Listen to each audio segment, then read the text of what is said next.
Овој пат ќе разговараме за гинеколошките проблеми кои што жените ги имаат во текот на својот живот, нормално причините поради кои што истите се појавуваат и начините на кои што се решаваат, односно третираат истите. Драго ќе ми биде на оваа тема да разговарам со професор доктор Васил Илиев, специјалист гинеколог акушер и субспецијалист по урогинекологија, представник и дел од стручниот тим на ПЗУ гинекологија акушерство Филип II за прв пат во Македонија денес. Добре дојдовте, драго ми е што сте мој гостин. И на мене исто така. Би рекла, како и секогаш значајна тема, вообичаено овие теми кои што се поврзани со здравјето им значат на сите, па така и на нашите гледачи. Како што реков, овој пат говориме малку повеќе за гинеколошките проблеми кои што се јавуваат кај жените и тоа во текот на целиот нивен живот, се разликуваат во зависност од возраста и периодите на животот, но дали генерално може да говориме за здравствен проблем кој што често се појавува кај жените? Добро, тоа е најдобар пристап у суштина. Различни животни периоди на жената се поврзани и доминираат поедина патологија во текот на тој развој. Значи, ако поделиме, има еден период кој што е детство, еден период кој што е адолесценција, потоа почнува репродуктивен период, тоа е еден период пременопауза и така наречена перименопауза и постменопауза и на крај доаѓа сениум или старост кој што доаѓа. И секој од овие делови од животот и од циклус се носи своја тежина и односно своји значајни проблеми кои што треба да се превенираат или лечат и зависно од состојбата која ќе се најде. Па би се задржал повеќе на овој период кој што е репродуктивниот период и тој перименопаузален период, бидејќи во тој период и најчесто се јавуваат проблемите, било да се поврзани со репродукцијата или да се поврзани со проблемите на општо прифатеното ни старење на животот што го носи. Во активниот период од животот жената треба да обрне внимание на редовните контроли кои што се поврзани со генералното здравје. Сигурно знаат веќе и пациентите и односно популацијата женска дека редовните цитолошки прегледи, така наречени популарни Папа Николао преглед по бриз од грлото на матката, во огромен број случаи го диагностицира на време било каква промена која може да биде нотирана на самото грло на матката, а во нашиот регион воопшто земено тие промени се најчести и за жал во последните периоди, значи последните 10 на 20, 15 години, се повеќе се среќаваат промени кои што можат да предизвикаат и лоши, односно инвазивни промени во грлото на матката. Тоа се должи на една здравствена хигиена, на една здравствена едукација која што, па можам да кажам дека малку е позапоставена во еден период од тој дел од животот на жената кога таа е концентрирана према други активности, едукација и тој младежки живот и сето тоа. Во таа патологија изуzetно е важно да се води рачуна и за сексуално преносливите заболувања. Младата популација тоа веќе и го знае веројатно и го практикува да редовно со редовните контроли тоа се спречи, односно да се превенира со начинот на кој што се обалува тој активен сексуален дел од нормалниот живот што представува. И би го потенцирал тука значењето на редовната диагностика на инфестација на хиван папилома вирус или ХПВ вирусот, кој што е дефинитивно инкриминиран за настанок на промени на грлото на матката во смисол на преканцерози или дури развој на карциноми, кои што исто така се денеска на широко диагностицираат, точно се специфицира дали спаѓаат во групата на високоризични или порискоризични, и што е уште поважно, младата популација до 14, односно до 16 години може да захтева и треба да добие вакцина, 4-валентна вакцина, која што превенира најчестите и највисокоризичните ХПВ вируси. Тоа е било од прилика што треба да го заокружува оној младалечки дел од животниот период и кој што треба да биде посветен на одржување на вакво генитално здравје, да го наречеме. Понатака доаѓа репродуктивниот период, него да го скокнеме, очекуваме дека таа популација ќе го тоа реализира, но во тој период кој што трае поприлично, повеќе од 20 години, во тој период се јавуваат и други проблеми кои што можат да го попречат репродуктивниот период. Во последен период кај нас и во светот, имам јас среќа да сум присуствувал и сум имал стручна активност и во други земји, ендометриозата како заболување бенигно кое што доста го оштетува баш реализацијата на репродуктивната желба кај пациентките е многу честа и е една од заболувањата кои што по специфична третман, односно диагностика захтева. Други проблеми кои се јавуваат се исто така некои бенигни заболувања најчесто тој период, полипози или се јавуваат некои тумори, од доброчудни тумори на јајникот или на матката, не знам, може да чуле пациентите за миоми различни, кои што исто така може да представуваат некогаш прешка за реализација на саканата репродукција. Ако идеме понатака во тој животен хронологија на животот на жената, доаѓаме во перименопаузален период кога почнува да гаси веќе функцијата нормална на циклицитетот на женската хормонална секреција и се јавуваат некои проблеми кои што треба да бидат регулирани во смисол на субституциона терапија, доколку е тоа потребно. Тука има една група на заболувања кои што се однесуваат на пореметена позиција на женските генитални органи, или кај народот познато како женски кила да се појават, и тогаш доаѓа до испаѓање на или спуштање или испаѓање на матката на кај пациентка, или доаѓа до спуштање на бешиката или на предниот зид на вагината, на задниот зид на вагината, на дебелото стрево или све заедно. Тоа во голема мера го руши квалитетот на живот и многу често допринесува до проблеми во однос на дефекација или во однос на празнење на мочниот меур. Кога сме поврзано со празнење на мочниот меур, тој знае да биде слаб, односно да биде недоволно квалитетен во моменти на кашлање, на пињање, на играње, на не знам, на некои активности и неволно да доаѓа до истекување на мокрача. Тоа е познато како една инконтиненција, значи подмочување кај народот познат, што за жал во се уште, мада по помала мера сега, кај нашата популација е непријатно да го реферира кај стручното лице, кај докторот. Али треба тоа да знаат они дека денес кај тоа се решава на многу ефикасен начин, дека постојат минимално инвазивни техники на решавање со таа процедура која се изведува без отварање на стомачната шуплина, со поставување на една полипропеленска мала тракичка под бешиката, која што апсолутно одржува континенција, значи сувост во сите услови.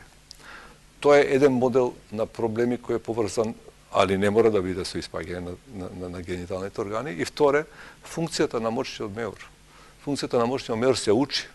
Новородењата се раѓаат без сознание за празнење на мочниот меур, значи без сигнал да го реферираат. Значи во текот на првата година тој треба да се научи. Тоа е затоа што мочниот меур се контролира преку 12 центри кои што идат преку кичмената мождина во големиот мозок и назад. Тоа се сензибилни, моторни повратни врски кои што се сигнализираат. Кога настанува во тој период на перименопауза, кога настанува почетна хормонска каренца, значи недостаток на хормони, губење на редовност на менструален циклус и исхраната на мочниот меур, односно на нервната циркулација која што го снабдува него, се пореметува на некој начин и доаѓа до потреба да така наречено хитно мокрење, фреквентно, значи често мокрење, желба да се стално тоа реализира со цел да се превенира неволно истекување и онда пациентките, односно жените идат често во тоалет и поради тоа останува мочниот меур со се помал капацитет, не доживува она експанзија која што треба да ја реализира како резервоар. Мочниот меур е резервоар. Да. Дадовте вака генерално еден убав овид во темата. Навистина имаме широка тема за разговор. Да, бројни се проблемите, но како и да е ќе се обидеме колку што ни дозволува времето да позборуваме малку подетално за нив. Го имаме и првиот гледач, па предлагам да му дадеме предност да го слушнеме прашањето. Добар ден. Добар ден. Поздрав до вас, ве слушаме и повелете, во програма сте. Малку покасно се вклучив, не знам, баш за овој проблем. Оригинал, како што кажуваше докторот, исто проблеми ги имам после операција на материца. Добро. Пошто покасно се вклучив, не знам кај да се обратам кај докторот. Значи, точно како што кажува, го имам тој проблем после операција на матка. Бешиката ми е спуштена и све комплет истото што го кажа, па кај треба да се обратам, пошто не е страшна таа интервенција што ја кажа, бидејќи сигурно е осовременето. Добро. Да го поздравам и докторот и вас. Не ви кажав дека покасно се уклучив, не знам кој доктор е во прашање. Да, нема никаков проблем, ќе ги повторам тие информации. Ви благодарам за тоа што се вклучите. Разговарам со професорот доктор Васил Илиев, кој што е дел од стручниот тим на Филип II, така што ќе добиете одговор на своето прашање и каде може нели да ве најдат. Подобро претпоставувам дека сепак доколку лично сето тоа го видите, доколку тука постојат пригледи, ќе можете на подобар начин и да помогнете. Апсолутно, апсолутно. При Филип II, специјална болница Филип II, односно Жан Митрев клиника, телефонот е во централа 3091-500, да, тој е телефонскиот број каде што можете да се обратите, ве повторувам 3091-500, можете да се јавите. Стручниот тим во Жан Митрев е секогаш расположен и тука за вас да ви помогне тогаш кога е најпотребно. Ќе добие термин госпожата и во секој момент ќе го тоа завршим. Ќе можете да помогнете. Да. Би сакала, бидејќи нели започнавме од почеток, оној период кога нели период на младоста, меѓутоа вие споменавте бројки кои што велат дека се почесто се јавуваат вакви типови на проблеми кај жените, гинеколошки проблеми. Па може ли генерално да позборуваме кои се главните причини зошто тоа се случува и постои ли простор да се подобри таа превенција за нели да не одат бројките нагоре и нагоре кога се во прашање овој тип на проблем? Да, веројатно мислите на овие сексуално преносливи заболувања, онда консеквенциите од истите кои што настануваат. Па, ја би го пак потенцирал тоа здравствено воспитување, но време се многу водеше и популаризираше сето тоа. Мада и сега тоа постои, само што постои пандемија. Постои пандемија на инфестација, значи на ширење на human papilloma вирусот, HPV вирусот. Јас имав прилика работев во Шпанија пред 12-15 години, 4-5 години работев во голем град, во Барселона. И таму имаше специализирана клиника каде што доаѓа селектирано пациенти за детекција на HPV и колпоскопски прегледи. И се чудев како кај нас тоа не постои во толку голем мор. Али тоа требало време да се таа пандемија добие замах и да сето тоа сега кај нас биде исто како што таму беше тој пред 10-15 години. Резултатот е на превенција, на заштитени односи, на намалување на потреба на различни химикали кои што се употребуваат во тоалетата, нели сега сето тоа е поврзано со одржување. Многу е важно, знаете, ние малку обрнуваме внимание на таа микрофлора човечка која што постои на сите делови од телото. И сега во светов, значи во развиениот свет постојат два големи проекти кои што се финансирани на централно ниво. Едниот се однесува на функцијата на мозокот и сонот, и тоа е поврзано со милитари, со војската, со тие проблеми, и другиот е поврзано со микробиом. Микробиом се сите организми што ги имаме на нас, на било кој дел од телото, спаѓајќи во гениталниот систем. Они се одбранбен систем, они го чуваат милјето тако како што треба да остане. Тоа е еден заокружен вака глобален поглед и друг поглед е редовна контрола. Значи тоа не представува никаков проблем. Сега има матични гинеколози кои што еднаш годишно да се направи таква контрола кај здрави, ако има проблем да се направи веднаш и да не се земат препарати на своја линија. Често пати еден со друг се консултираат пациентки помлади, па јас земав тоа, знаете, мене ми помогна на своја рака, па ја фино беше, па ќе проба, а многу често пати не е баш тоа така. Не е баш тоа. Затоа се тука стручните лица. Па апсолутно. Тие се оние кои што ни ги даваат насоките како да го чуваме нашето здравје. Треба да препаратот кој што ќе се аплицира се провери дали го реализирал ефектот. Често пати ќе се земе нешто и онда потоа заврши со терапија, добар сум и на жал тоа станува скриено како недовршен третман. Да. И сакам да спомнам уште една голема група, тоа се малигни заболувања. Добро. Малигни заболувања на сите генитални органи. Ова прво во сега што го зборевме, HPV вирус, инфестација на HPV вирус и постојање на тие високоризични типови, водат до развој на карцином на грлото на матката. Се уште во овој дел од Балканот, на овој дел од светот, тоа е најчест. Во развиениот свет најчест е карциномот на телото на матката, кој што има друга генеза, има друг пристап.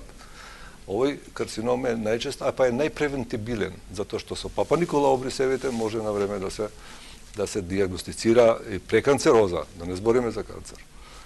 Значи, од тој аспект уште повеќе се потенцира жалбата за редовни контроли, редовна посета на амбулантските доктори и потенцирање на примерна колпоскопска слика. Значи, колпоскопијата е една метода каде што се гледа грлото на матката со текот на 2 теста, се магнифицира до 21-22 пати и се гледа релјефно така наречени можни промени кои што настануваат и кои што се далеко од карцином и тогаш е моментот да се тие фатат и решат како што треба. Да биде сето тоа на време, да. Имаме повторно гледач на линија, се надевам дека и покрај тоа што почека неколку минутки се уште е тука со цел да го постави своето прашање. Дали гледачот се уште на линија и дали се слушаме? Добар ден. Дали имаме гледач на линија? Добро. Доколку гледачот се исклучи, остануваат отворени нашите телефонски линии, ги гледате испишани на екраните. Добре дојдени сте до крај на овој разговор да се вклучите и да ги поставувате своите прашања. Вие споменавте во воведот и вакцина. Точно. Да, во делот на превенција и заштита. Знаеме дека во денешно време тогаш кога ќе се спомене вакцината, на некој начин веќе станува до некаде табу тема заради и присуството на секакви информации во медиумите и како што рековте, тугите искуства, тугите мислења, па понекогаш знае мислењето на стручните лица да дојде на крај. Меѓутоа, еве, бидејќи сте сега тука, сакам по оваа прилика вие да го кажете малку подетално своето мислење за значењето конкретно на оваа вакцина и во кој дел таа помага, која е нејзината улога. Значи, генерално земено, вакцината е, значи, фамата што се ствара во светот против вакцините, воопшто, значи не збориме конкретно за ова вакцина сега што јас именувам, него е борба на две струи во фармаколошко-идеолошката сфера. И тоа нека не засега нас сега, затоа што како медицинар, како лекар, после толку години струка, тврдам дека вакцините допринесоа, докажано е до сегашната медицина, докажува дека се многу бенефитни. Ово конкретната вакцина е составена од, во моментот има 4-валентна вакцина од 4 типа на ХПВ вируси, кои се атенуирани, значи ослабена е нивната потенција, али се доволна количина да предизвика стварање на одбранбен систем кај младата особа, да во евентуален иден живот, во животот, додека дојде во контакт со тие вируси, самиот имунолошки систем, значи одбранбениот систем, се справи со истиот тип на вирус. Во светот тој е отидено до таму што и не само девојчињата, него и машките и момчињата се вакцинираат, затоа што и кај нив покажан кост-бенефит во однос на токму на овие вируси. Се претпоставува дека нивната прогресија ќе продолжи, затоа што нема модел како би се ХПВ вирусот елиминирал. Не сваќате? И треба да се тоа поведе рачун. Кај нашава држава имаше такви неколку наврати доста кампањи големи и е оставено тоа да во овие јавни институции се тоа реализира со пријава преку матичните гинеколози се пријавува и има, мисля, тоа на клиника се обавува, во поликлиника Бит пазар и каде тоа све во градот и во натрешноста во цела држава. Истото постои и уопште не треба да се има двојба дали треба да едно девојче до 14 до 16 години да прими или да не прими ХПВ вакцина. Да, значи вие сепак советувате тоа да се направи, да. Апсолутно. Не треба се потпаѓа под тоа влијание, пошто се други интересите на контравакцината и вакцината, кои што однесува на други типови на вакцини. Така да тоа е сасвим друго нешто. Да. И уште малку пред да зборуваме за третманот на овие проблеми, уште малку околу причините и начинот да се заштитиме. Постојат ли други фактори кои што допринесуваат, освен нели ги споменуваме постојано сексуалните односи, меѓутоа нели стресен начин на живот, промена во начинот на кој што се храниме, знаеме еве како воздух дишаме и така натаму, меѓутоа генерално постојат ли други начини да ние се заштитиме и нели да го намалиме ризикот за појава на гинеколошки проблеми? Што се однесува до нашите навики и начинот на кој што живееме. Значи, треба се појде од основното. Ние дури идеме до таму што ја ви спомнав, можеби приборите за тоалета да бидат едни стандардни кои што не се супер модерни, кои што се преполни со тие хемикали и со различни други состојки, да бидат што поприродни, што понатурални. Онда да се води рачун за заштитени односи, на времето големи кампањи се правеа за заштитени односи со презервативи, па се делеа по кампањи и така натака. Онда партнерското однесување да биде нели примерно, да го наречам, и онда да се води рачун за редовни контроли. доколку се јави нешто. Се разбира дека имунолошкиот систем кој што треба да се одржува во здраво тело, здрав дух и тоа се допринесува многу до системот целокупен да функционира како треба. Затоа што генитално здравје е дел од општото здравје. Знаете, оно се сваќа као специфика и као кај гинеколог се оди најтешко и ако мора се само да се отиде, у суштина сега е време да, мислам, треба конечно и нашата популација да свати дека тоа е апсолутно потребно како што секое друго. И што порано се тоа види, што порано се тоа диагностицира, што порано се пристапи кон некој модел на третман ако захтева, тоа полесно се решава. Да, тогаш ќе биде решението подобро и полесно. И ја би спомнал уште оној последен дел од животниот циклус на жената кој што е постменопаузален, кој што и завршува со сениум, тој е исто оптеретен многу. Тој е оптеретен со сите овие работи што досега ги набројавме, освен веројатно сексуално преносливи заболувања, нели? Оптеретен со сите тие работи.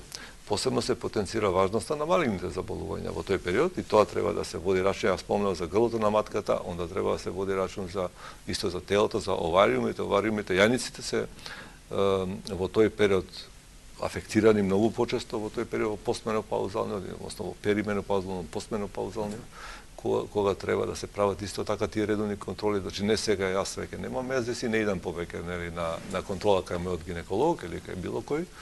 И онда тука настануваат тие промашаи од смисол.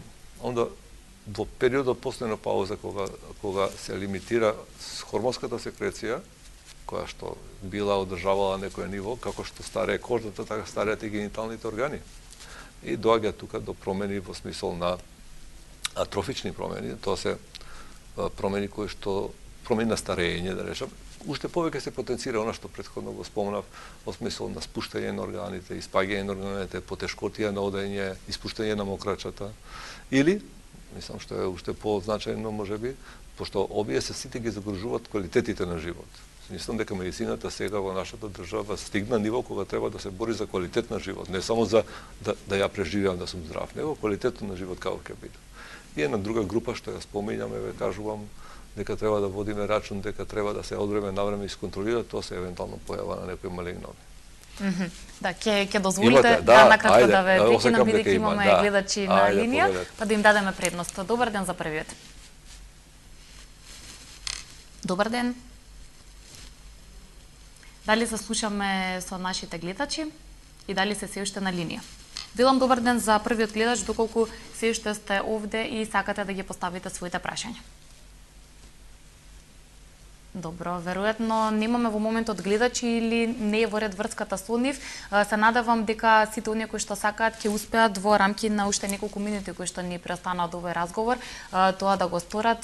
Ги гледате телефоните испишани на нашите екрани. Да, застанавме во оној дел кој што велите периодот на менопауза, така? Да. Меѓутоа, дали според ова што го кажувате, тоа значи дека можеби во тој период навистина на некој начин жените да не се грижат или да не ги посетуваат прегледите кои што треба да ги прават, бидејќи го потенцирате дека да, и тој период од животот е период кога треба да се грижиме за нашето. Важно е затоа што тоа што стануваат, да речам, имате купејач? Да, имаме гледачи на линија, еве нема да ги оставиме да чекаат, се надевам дека се ќе биде во ред со нашата врска. Добар ден. Дали се слушаме? Ало? Вие сте во програма? Ние ве слушаме, така што повелете со прашање. Вам и на вашиот гостин. Ви благодарам. Едно прашање. Дали е можно од вакцината да не биде стерилизиран маж што не може да створи потомство? Сакам да знам да ми одговори на ова прашање. Ви благодарам, но напред пријатно. Добро, ви благодарам за поставеното прашање. Дали имаме уште гледачи на линија? Добар ден. Да, добар ден. Ве слушаме, поздрав до вас и повелете со прашањето.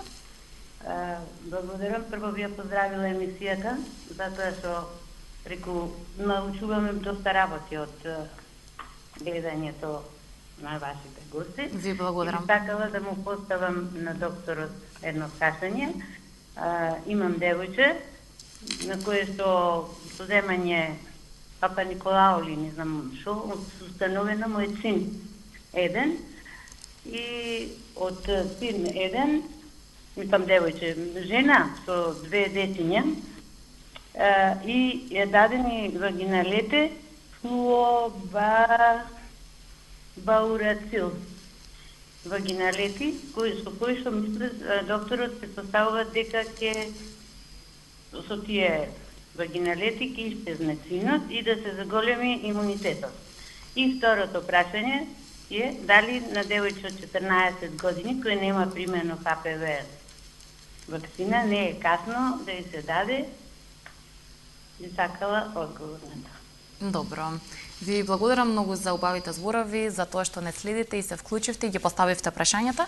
Ќе одговориме поред пред се на второто прво. Добро, прво второто. Не е касно. 14 години се убави години кога може комотно да бидат вакцинирани девојчета. А првото прашање за ЦИН-1, значи постојат 3 степени на така наречена интраепителијална неоплазија. Да. Овој првиот степен, тој е најлесен и во голема мерка е реверзибилен. Значи сам по себе може да се изгуби. При пришчаниот препарат нема да има штета, со тоа што пациентката треба да земе бриз за да се типизира евентуално присуство на ХПВ вирус. Тоа се брисеви кои што се земат на идентичен начин како што е земен брисот за Папа Николао и се прави по така наречена PCR метода една, точно селектирање дали се работи за вирус ХПВ и ако се работи за вирус ХПВ, за кој вирус на ХПВ. Има повеќе од 100 различни типови. Значи тоа што треба да го направи пациентката. А првото прашање беше дали од првата пациентка беше дали вакцината може да поврзе да доведе до машки стерилитет. Да. Ја искрено мислам не, ама апсолутно не сум информиран, па не знам за која вакцина, за што вакцина и така, але мислам дека тоа не може да се поврзува. Добро, значи доколку може би повеќе детали сакате да дознаете во врска со вашето прашање, па и вашето здравје, уште еднаш го споменуваме телефонскиот број 3091 500 клиника Жан Митрев. Можете да се обратите таму и нормално да ги закажете своите прегледи и консултации со стручните лица. Имаме одново гледач на линија. Добар ден. Добар ден. Ве слушаме, вие сте во програма. Поздрав до докторо и до водителката. Благодарам, Јас поздрав сум и на до вас. возраст од 65 години. Менопаузата ми заврши на 48 години. Тогаш немав никакви тешкоти, ни жештини, ни потење, ни ништо. Сега моментално пред 5 години се оперирав од матката. И се ми е изваено. Сега чувствувам тежини и многу ноќно потење. Дали е то причина, испитана ми е тироидната жлезда, срцето се ми е во ред, масти се ми е во ред. Дали е то причина за ноќното потење? Ве молам да ми одговорите. Добро, ви благодарам за вашето поставено прашање. Само уште неколку минутки имаме. Ќе бидеме кратки. Да. Значи пред 5 години операција на На матка. 60 години кога би извадена матката, не знам дали се јајниците извадени. Поради тоа што пациентката веќе тироидниот статус го има проверено, тоа било прво дека провери и статусот на надбубрежните жлезди, нивната функција, да како функционираат тие, да видиме хормонската секреција глобално, еден ендокринолошки преглед, бидејќи на 60 години доколку се извадени, а сега она вика дека е матката извадена само, не знам дали се јајниците, не би требало да има реперкусија, пошто од менопауза од 48 до 60, 12 години кога веќе центрите се навикнуваат на недостаток на женскиот хормон, на естрогенскиот хормон. Да, во рамки на овие минути толку колку што ни дозволува времето, позборувавме сепак малку повеќе за подигнување на свеста, начинот на кој што можеме да се заштитиме и да не се доведеме до состојба каде што имаме ваков тип на проблеми. Се надевам дека и повторно ќе бидете наш гостин, уште подетално ќе говориме и повеќе и за третманот, затоа што гледам дека нашите гледачи сепак се охрабруваат тогаш кога стручните лица ќе слушнат дека сето ова не би било страшно доколку ние имаме правилен пристап и се грижиме за нашето здравје. Поете така со еден финален и убав совет и порака за нив да го закружиме разговорот. Апсолутно, посебно што сега постојат и стварно многу модерни хирушки техники за решавање и конзервативни техники кои што се разликуваат. Ја ви спомнам веќе некои искуства од надвор ги имаме тука и ги применуваме во нашата болница. Ги има кај вас и во вашата клиника? Апсолутно, апсолутно. Да, ви благодарам многу уште еднаш за убавиот разговор и се гледаме повторно во Македонија денес. И вас.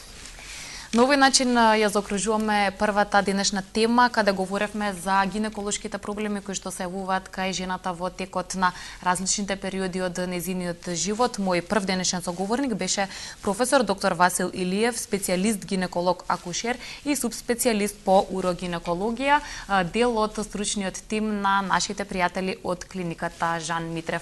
Јас ви благодарам што уште на самиот старт сте со Македонија денес и ќе ве поканам до крај да бидете заедно со нас. Она што ќе го погледнете во продолжение е реприза на 24 анализа. Овој пат таа е со колегата Мишко Иванов. Потоа ќе ги слушнете и најновите вести од Македонија и светот, а потоа и се враќаме назад во студиото и ги отвараме останатите денешни теми во рамки на Македонија денес.